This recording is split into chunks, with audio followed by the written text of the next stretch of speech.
Let me tell you a story about a kid named Alex. Alex wasn't some child prodigy or a trust fund baby. He was a regular teenager who worked scooping ice cream after school.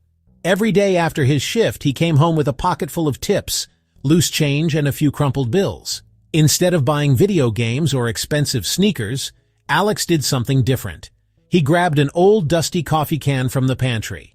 Every single day, he dropped his tips inside. Clink, clank, another quarter, another dime. It didn't seem like much. His friends sometimes poked fun at him. Why are you hoarding change when you could enjoy it now? Alex watched the level in the coffee can slowly rise. At the end of each month, he would take his collection, roll the coins, march down to the local bank. He wasn't depositing into a regular savings account. So what is this secret sauce? What is this financial magic Alex was tapping into? It's called compound interest, the most powerful yet most misunderstood concept in personal finance. Let's make it so simple a fifth grader could explain it. Imagine a money tree. You plant a $100 seed. Year 1. The tree drops a $10 fruit. You can pick and eat the fruit, or you can plant it next to the original tree.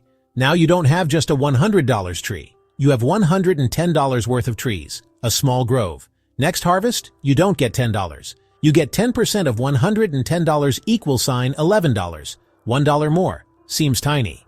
But this is where compounding kicks in. You plant the $11. Now you have $121 working for you. That's interest earning interest. Let's put some real numbers to this to show you just how powerful it can be. We'll go back to our hero, Alex. Let's say Alex managed to save just $5 a day from his ice cream job tips. That doesn't sound like much, right? It's the price of one fancy coffee. That's $35 a week, about $150 a month.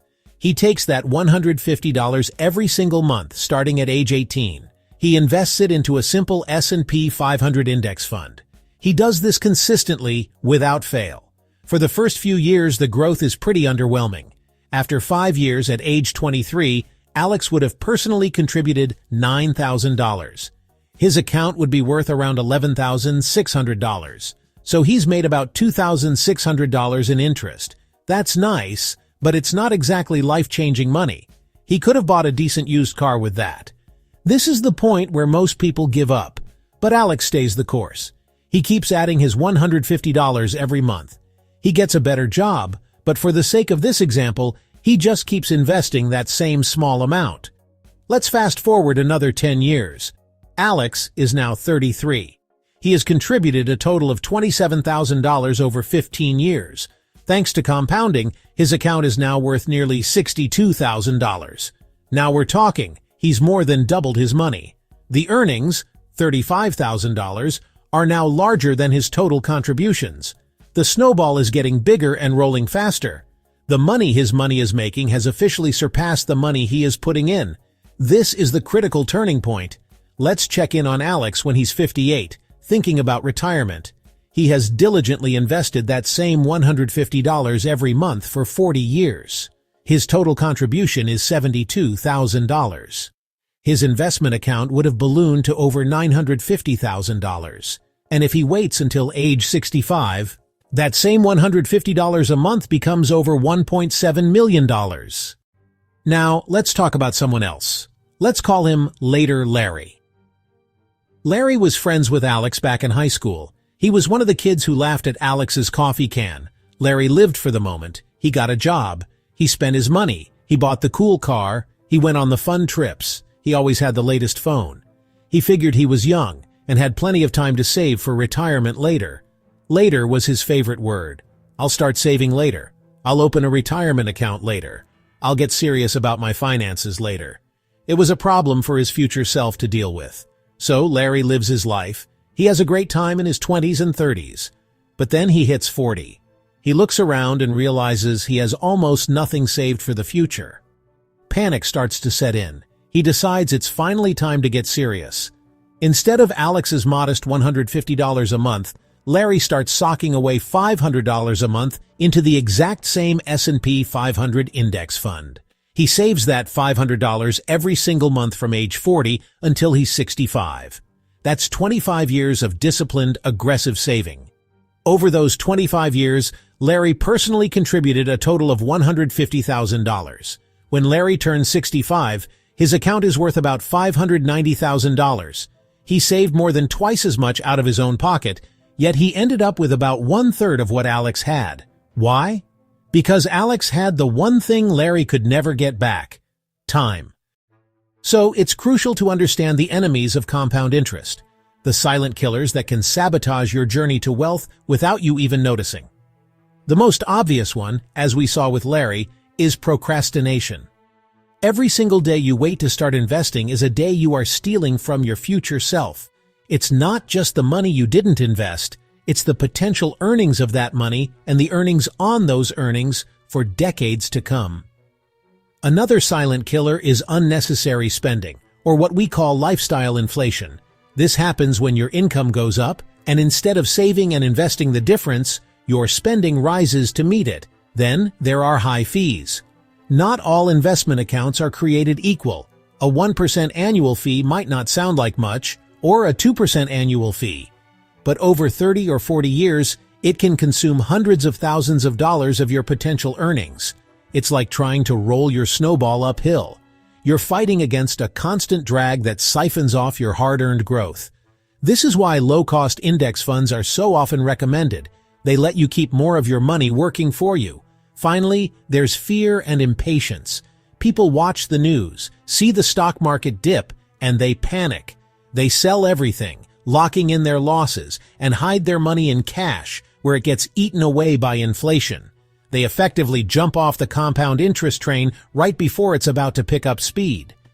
The biggest threats to your long-term wealth are not market crashes. They are your own emotions and bad habits. Let's really hammer this point home with one more side-by-side comparison. Let's imagine two sisters, Early Emily and Night Owl Natalie. Emily starts investing the day she turns 22. She invests $200 a month every month for just 10 years. At age 32, she stops completely. She never invests another penny. She just leaves the money in her account to grow. Her total out-of-pocket investment is $200 per month for 120 months, which equals $24,000. Natalie finally starts investing at age 32, the exact moment Emily stops. She invests $200 every single month all the way until she turns 65, 33 years.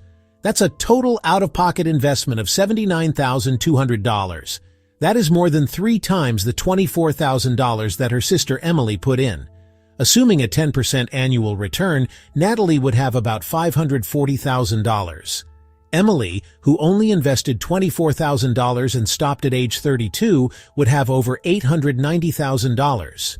Emily invested less than one-third of the money, but ended up with over $350,000 more. Why? Because her money had an extra 10 years to compound, and those first 10 years are the most powerful of all. Let that sink in. Albert Einstein is often credited with saying that compound interest is the 8th wonder of the world. He who understands it, earns it. He who doesn't, pays it. Whether he actually said it or not, the idea is 100% accurate. This principle is a force of nature, like gravity. It's always working, for you or against you. When you have investments, it's working for you, building your wealth while you sleep. When you have debt, it's working against you. Think about a $5,000 balance at 20% APR. Compound interest working in reverse. Alright, enough theory. Let's talk about what you can do right now. Literally today, August 24th, 2025. This isn't complicated. Don't let yourself get paralyzed. This is a simple checklist. Step 1. Open the right account. Look for a brokerage account or a tax-advantaged Roth IRA. Fidelity, Vanguard, Charles Schwab. It takes about 10 minutes to open an account. Step 2. Set up an automatic transfer. This ensures consistency. Decide an amount you can afford, even $25 a week. Set up a recurring deposit from your checking account. Automate it. Make it happen without you ever having to think about it. Step 3. Actually invest the money. Don't let it sit as cash.